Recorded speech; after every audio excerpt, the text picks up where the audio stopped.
শিক্ষার সাথে করাই যে পরিচয় আমাদের বিদ্যালয়, আমাদের বিদ্যালয়। প্রিয় দর্শক বন্ধুরা, তোমাদের সবাইকে স্বাগত জানাই বাংলাদেশ টেলিভিশনের নিয়মিত আয়োজন আমাদের বিদ্যালয় অনুষ্ঠানে। তোমাদের সঙ্গে আছি আমি নুসরাত জাহান। দর্শক বন্ধুরা, আজ আমরা চলে এসেছি নবাবগঞ্জে। 1857 সালে ফেব্রুয়ারি মাসে জন্মগ্রহণ করেছিলেন বাংলাদেশের বিখ্যাত একজন কবি। তোমরা কি বুঝতে পারছো আমি কার নাম বলছি? দাঁড়াও, তোমাদের জন্য আরেকটু সহজ করে দেই। তার মহাকাব্যের নাম মহাশ্মশান। এবার নিশ্চয়ই বুঝে গেছো আমি কার কথা বলছি। হ্যাঁ, মহাকবি কায়কোবাদ জন্মগ্রহণ করেছিলেন নবাবগঞ্জে। তার পুরো নাম কাজেম আল কুরেশি। আমরা চলে এসেছি নবাবগঞ্জের একটি অন্যতম শিক্ষা প্রতিষ্ঠানে, যেই শিক্ষা প্রতিষ্ঠানটির নাম বেগম হাসিবা উচ্চ বিদ্যালয়। এই উচ্চ বিদ্যালয়টি দীর্ঘ 30 বছর ধরে এই এলাকাতে জ্ঞানের আলো ছড়িয়ে যাচ্ছে। বন্ধুদের সাথে আমরা আজকে অনেক মজা করব।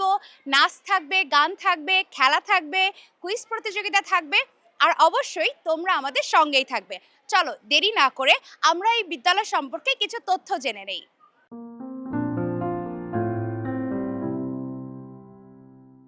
বেগম হাসিবা উচ্চ বিদ্যালয় ঢাকার নবাবগঞ্জে হরিশকুল গ্রামে অবস্থিত।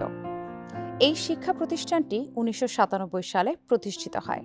প্রতিষ্ঠার পর থেকে স্থানীয় শিক্ষার মান উন্নয়নে বেগম হাসিবা উচ্চ বিদ্যালয় গুরুত্বপূর্ণ ভূমিকা পালন করে আসছে। বিদ্যালয়টির নামকরণ করা হয়েছে বেগম হাসিবা সাহেবার নামে। তিনি সমাজে শিক্ষার উন্নয়নে বিশেষ অবদান রেখে গেছেন। বেগম হাসিবা ছিলেন বীর মুক্তিযোদ্ধা KS আলম পোখরাজ সাহেবের সহধর্মিণী। জনাব KS আলম নিজ উদ্যোগে তার স্ত্রীর নামে এই স্বপ্নের বিদ্যালয়টি প্রতিষ্ঠা করেন। বর্তমানে এখানে 6ষ্ঠ থেকে 10ম শ্রেণী পর্যন্ত পড়ালেখার সুযোগ রয়েছে। SSC, JSC সহ বিভিন্ন বোর্ড পরীক্ষায় বেগম হাসিবা উচ্চ বিদ্যালয়ের শিক্ষার্থীদের গৌরবোজ্জ্বল ফলাফল রয়েছে। শিক্ষার্থীরা পড়াশোনার পাশাপাশি বিভিন্ন সামাজিক ও সাংস্কৃতিক কর্মকাণ্ডে নিয়মিতভাবে যুক্ত থাকে। এই প্রতিষ্ঠানে রয়েছে একঝাঁক মেধাবী ও দক্ষ শিক্ষক। তারা পড়াশোনার পাশাপাশি সহশিক্ষা কার্যক্রম পরিচালনা করে থাকেন। বিদ্যালয়টি মনোরম প্রাকৃতিক সৌন্দর্য মণ্ডিত পরিবেশে ঘেরা। এখানে সুশৃঙ্খলভাবে প্রশাসনিক ও একাডেমিক কার্যক্রম পরিচালিত হয়, তাই এখানকার লেখাপড়ার পরিবেশ ভালো। বেগম হাসিবা উচ্চ বিদ্যালয়ে রয়েছে সুবিশাল খেলার মাঠ এবং অডিটোরিয়াম। রয়েছে আধুনিক সুবিশাল অবকাঠামো। ডিজিটাল প্রযুক্তিতে শিক্ষার্থীদের দক্ষ করে তোলার জন্য রয়েছে বড় কম্পিউটার ল্যাব এবং অভিজ্ঞ ল্যাব অপারেটর। বিদ্যালয়ের পাঠাগারে শিক্ষার্থীরা জ্ঞান আহরণের সুযোগ পায়। বিজ্ঞানাগারে ব্যবহারিক ক্লাসের মাধ্যমে হাতে কলমে শিক্ষাদান করা হয়। এই বিদ্যালয়ের SSC পরীক্ষায় পাশের হার প্রায় 100%। মেধাবী ও দুর্বল শিক্ষার্থীদের প্রতি বিশেষ যত্ন নিয়ে পাঠদান করা হয়। পাঠদান কার্যক্রম CCTV ক্যামেরার মাধ্যমে মনিটরিং করা হয়। স্মার্ট টিভি এবং মাল্টিমিডিয়া প্রজেক্টরের মাধ্যমে পাঠদানকে আকর্ষণীয় করে উপস্থাপন করা হয়। বিস্তৃত অঞ্চলের শিক্ষাক্ষেত্রে প্রতিষ্ঠানটি কাজ করে যাচ্ছে।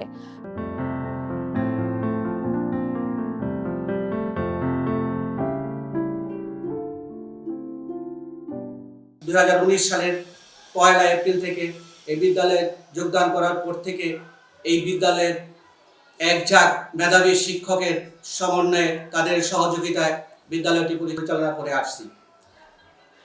বিদ্যালয়টি ইতিমধ্যেই নবাবগঞ্জ উপজেলা তথা ঢাকা জেলার মধ্যে অন্যতম একটি বিদ্যাপীঠ হিসাবে উপনীত হয়েছে, যার মধ্যে কয়েকটি বিষয় যদি আমি উল্লেখ করি, যার প্রথম যে বিষয়টি সেটি হচ্ছে ফলাফল।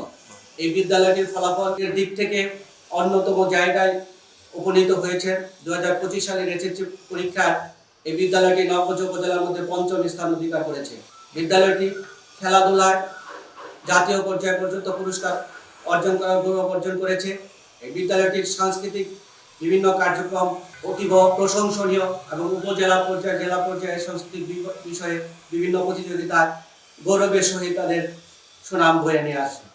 এই বিদ্যালয়টিতে সহপাঠক্রম কার্যক্রমের স্কাউটিং কার্যক্রম অত্যন্ত প্রশংসনীয় এবং বিদ্যালয়টিতে স্কাউটিং কার্যক্রমের পাশাপাশি রেড ক্রিসেন্টের যে সকল বিষয়গুলি আছে সমস্ত কার্যক্রমে অংশগ্রহণ করে থাকে।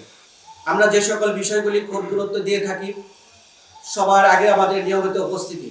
এই নিয়মিত উপস্থিতির ব্যাপারে আমাদের কোনো ছাড় দেওয়া হয় না। নিয়মিত উপস্থিতির ক্ষেত্রে দেখা যাচ্ছে প্রতি বছরই 1 থেকে 150 ছেলে মেয়ে শতভাগ 100% উপস্থিতি এই বিদ্যালয়ে উপস্থিত থাকেন এবং বছর শেষে এদেরকে পুরস্কৃত করা হয়ে থাকে। পাশাপাশি এই বিদ্যালয়ে যে সকল শিক্ষক সারা বছরে একদিনও ছুটি নেয় না, তাদেরকেও বাৎসরিকভাবে বছর শেষে পুরস্কৃত করা হয়ে থাকে। প্রত্যেকটি শিক্ষক তাদের সাপ্তাহিক পরীক্ষার কার্যক্রম শেষে তাদের রিপোর্ট সহকারী প্রধান শিক্ষকের নিকট জমা দেন। সহকারী প্রধান শিক্ষক সেই অনুযায়ী আমাকে অবহিত করেন এবং আমরা সেই অনুযায়ী ব্যবস্থা নিয়ে থাকি। আমাদের বিদ্যালয়। দর্শক, এবার আমরা দলীয় আবৃত্তি শুনব। এই শিক্ষা প্রতিষ্ঠানের কয়েকজন শিক্ষার্থী বন্ধু আমাদেরকে আবৃত্তি করে শোনাবে জাতীয় কবি কাজী নজরুল ইসলামের ঝিঙে ফুল কবিতাটি। চলো আমরা সবাই উপভোগ করি। ঝিঙে ফুল সবুজ পাতার দেশে, ফিরোজি আর ফিঙে কুল ঝিঙে ফুল, গুলমে পর্ণে লতিকার কর্ণে, ঢল ঢল স্বর্ণে ঝলমল দোলে দুল, ঝিঙে ফুল পাতার দেশের পাখি বাঁধা হিয়া বোটাতে, গান তবু শুনি সাজে তবু ফোটে ওঠাতে, পৌষের বেলা শেষ করি জাফরানি বেশ, মরা মাচানের দেশ করে তোলো মশগুল, ঝিঙে ফুল শ্যামলী মায়ের কোলে সোনা মুখ করে, আলো থালো ঘুমো যাও রোদে গলা দুপুরে, প্রজাপতি রেখে যায় মোটা ছিঁড়ে চলে আয়, আসমানে তারা চায় চলে আয় এ ফুল, ঝিঙে ফুল তুমি বলো আমি হায়, ভালোবাসি মাটি মায়, চাই না ও অলকায় ভালো এই পথ ভুল, ঝিঙে ফুল। দর্শক, আমাদের প্রত্যেকটি পর্বে থাকে দলীয় নাচ, দলীয় গান, আবৃত্তি, আরও মজার অনেক ধরনের সেগমেন্ট। আমরা এবার দলীয় গান শুনবো। আমাদের এই বিদ্যালয়ের শিক্ষার্থী বন্ধুরা একটি দেশের গান আমাদেরকে শোনাবে। ওরা যেই গানটি পরিবেশন করবে সেই গানটি হলো একতারা তুই দেশের কথা বল রে এবার বল। গানটি সুর করেছেন আনোয়ার পারভেজ এবং গানটি লিখেছেন গীতিকবি গাজী মাজহারুল আনোয়ার। চলুন আমরা ওদের কণ্ঠে গানটি শুনি।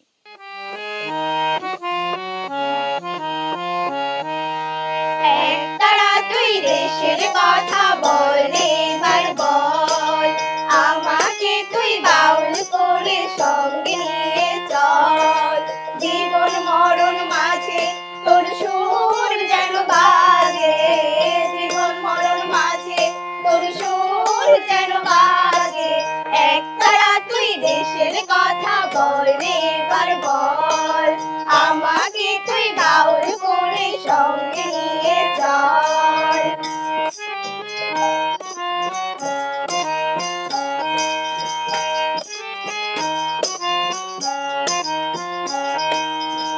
একটি গানে আমি শুধু গেয়ে যেতে চাই, বাংলায় আমার আমি জিতার আর তো যাওয়া নাই রে, আর তো যাওয়া নাই, একটি কথাই শুধু আমি বলে যেতে চাই, বাংলায় আমার আমি জিতার আর তো যাওয়া নাই রে, আর তো যাওয়া নাই, প্রাণের প্রিয় তুমি মোর সাধের জন্মভূমি, প্রাণের প্রিয় তুমি মোর সাধের জন্মভূমি, একতারা তুই দেশের কথা বল রে এবার বল, আমাকে তুই বাউল করে সঙ্গে নিয়ে চল।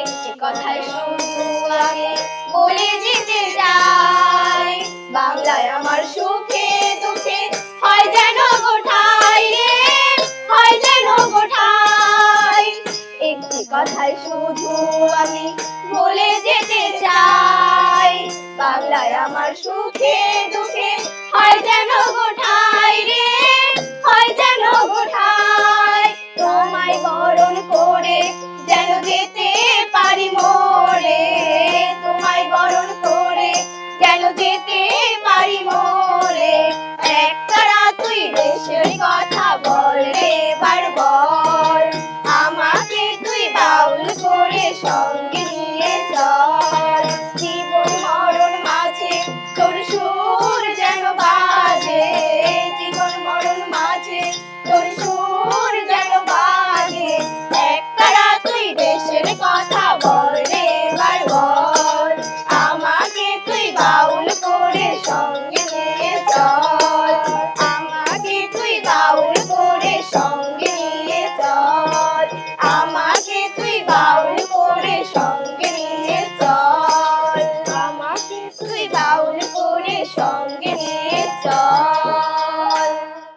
দর্শক, আমরা এখন দেখব দড়ি লাফ। তবে দড়ির সাথে তালে তালে লাফানোটা কিন্তু এত সহজ ব্যাপার না। যারা স্কুলে পড়াশোনা করেছো তারা সকলেই জানো যে স্কুলের স্পোর্টস ডেগুলোতে আমরা বিশেষ করে মেয়েরা খুব উৎসুক থাকতাম দড়ি লাফের জন্য, কারণ এটা খুব পছন্দের একটি মজার খেলা। তো আজকে আমরা দেখব এই শিক্ষা প্রতিষ্ঠানের শিক্ষার্থী বন্ধুদের কাছ থেকে দড়ি লাফ। তবে এই খেলাটি শুরু করার আগে আমরা ডেকে নিতে চাই এই শিক্ষা প্রতিষ্ঠানের সম্মানিত শিক্ষক রাধাশ্যাম স্যারকে।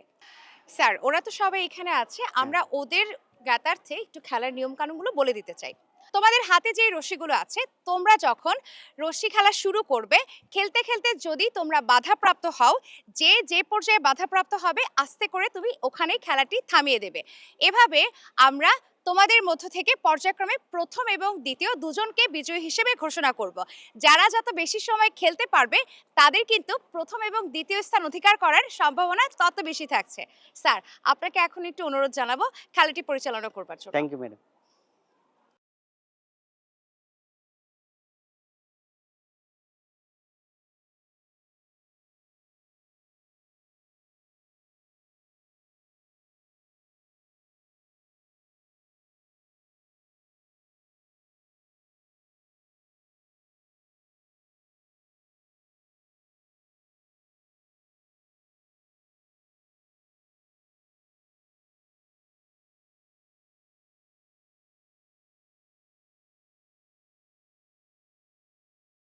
বন্ধুরা, আমরা পেয়ে গেছি দড়ি লাফ খেলার আমাদের দুজন বিজয়ীকে।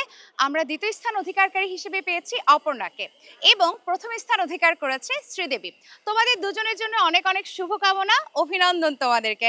স্যার, ওরা কিন্তু দারুণ খেলেছে। দারুণ খেলেছে অবশ্যই। তোমাদের জন্য রয়েছে বাংলাদেশ টেলিভিশনের পক্ষ থেকে পুরস্কার। নিয়ে এসো পুরস্কারগুলো।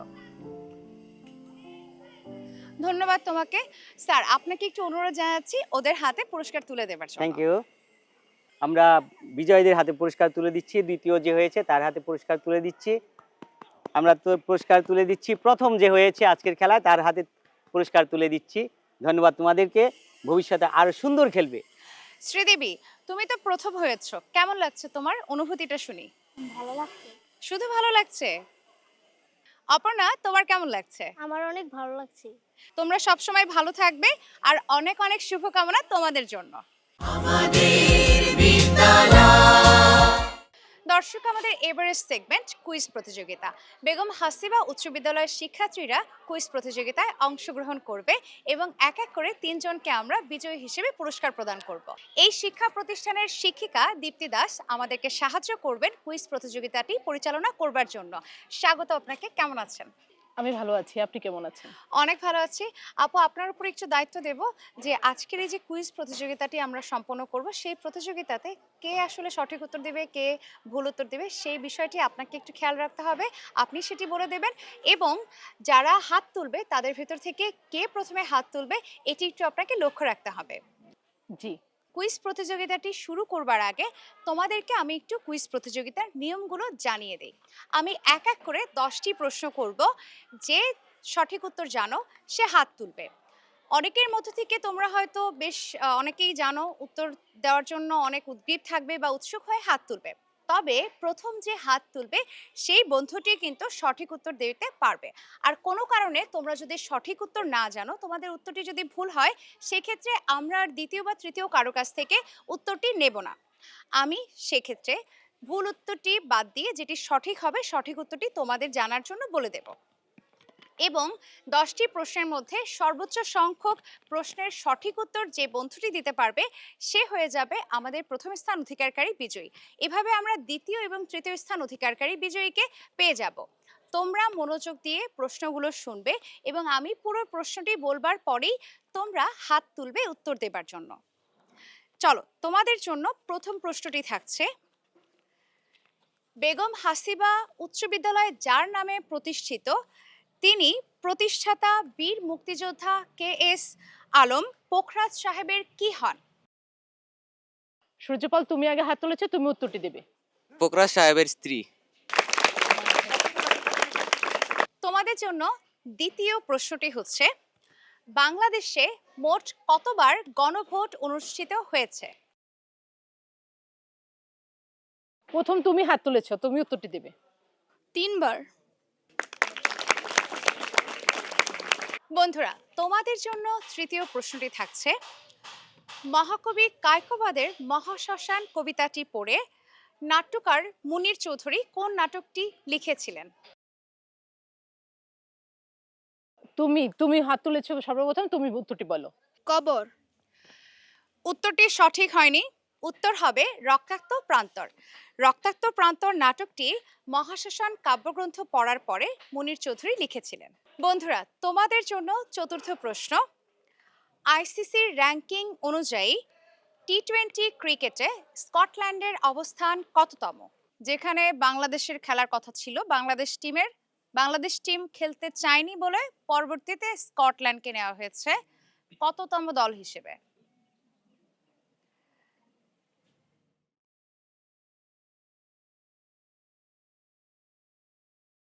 ম্যাম, আমরা কাউকে পাচ্ছি না এই প্রশ্নটির সঠিক উত্তর দেওয়ার জন্য। আমি তোমাদের জন্য উত্তরটি বলে দিচ্ছি। স্কটল্যান্ডের অবস্থান 14তম।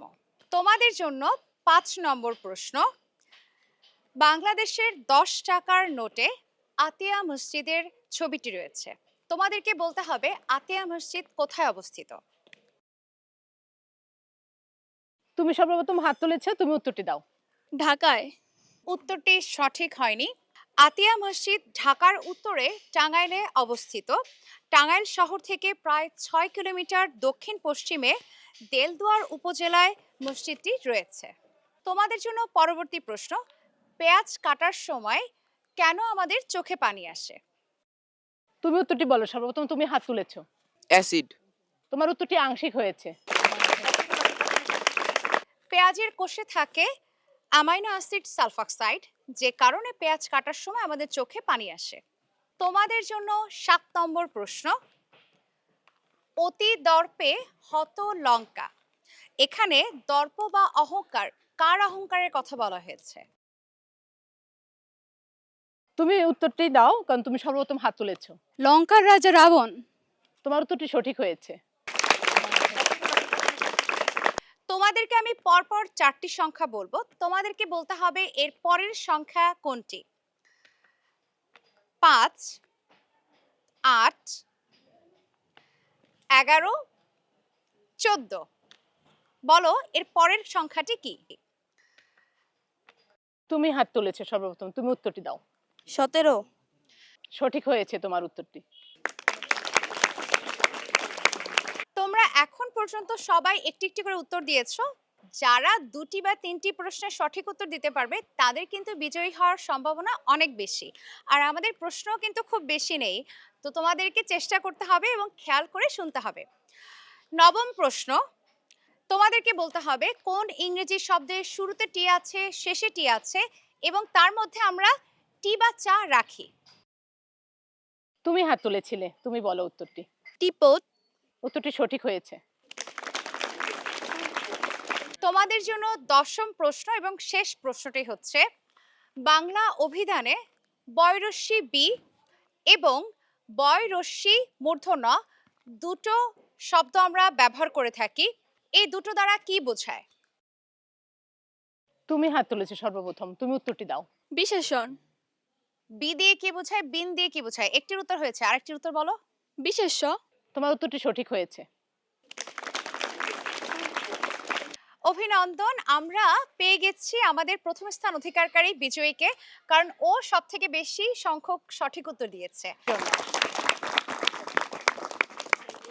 এবার আমাদেরকে দ্বিতীয় এবং তৃতীয় স্থান অধিকারকারী বিজয়ীকে খুঁজে বের করতে হবে। তোমরা বাকি যারা আছো, যারা একটি করে উত্তর দিয়েছো তারা একটু হাত তোলো।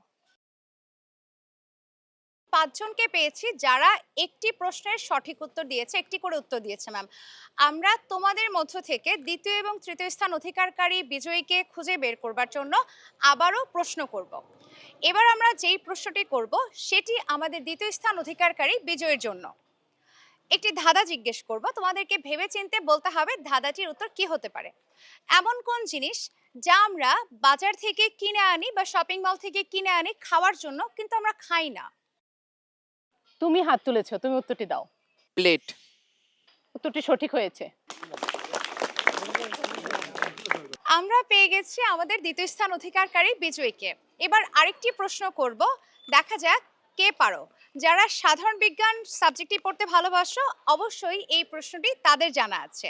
ধরো আমি 1 গ্লাস পানিকে বরফ করলাম, 1 গ্লাস পানি ফ্রিজে রেখে দিলাম এবং পরবর্তীতে আমি যখন পানির গ্লাসটি ফ্রিজ থেকে আবার বের করব, তখন কি সেটি 1 গ্লাসই থাকবে নাকি পানির পরিমাণটি বৃদ্ধি পাবে? তুমি সর্বপ্রথম হাত তুলেছো, তুমি উত্তরটি দাও। পানির পরিমাণ বৃদ্ধি পাবে। উত্তরটি সঠিক হয়েছে। প্রথম, দ্বিতীয় এবং তৃতীয় যারা হয়েছে তাদের জন্য জোরে একটি করতালি। দর্শক, কুইজ প্রতিযোগিতা শেষ হলো এবং এক এক করে আমরা 3 জন বিজয়ীকে পেয়ে গেছি যারা প্রথম, দ্বিতীয় এবং তৃতীয় স্থান অধিকার করেছে। এবার তোমাদের সেই 3 জনের হাতে পুরস্কার তুলে দেব। এক এক করে আমি একটু ডেকে নিচ্ছি যে প্রথম, দ্বিতীয় এবং তৃতীয় হয়েছে, তোমরা 3 জন একটু কষ্ট করে আমাদের কাছে চলে আসবে। তোমরা 3 জন বিজয়ী হয়েছে, তোমাদের জন্য অনেক অনেক অভিনন্দন এবং শুভকামনা। আর বিটিভির পক্ষ থেকে থাকছে তোমাদের জন্য পুরস্কার। প্লিজ একটু নিয়ে আসো। ম্যাম, আপনাকে আমি একটু অনুরোধ করব এই পুরস্কারগুলো ওদের হাতে তুলে দেবার জন্য। ধন্যবাদ আপনাকে।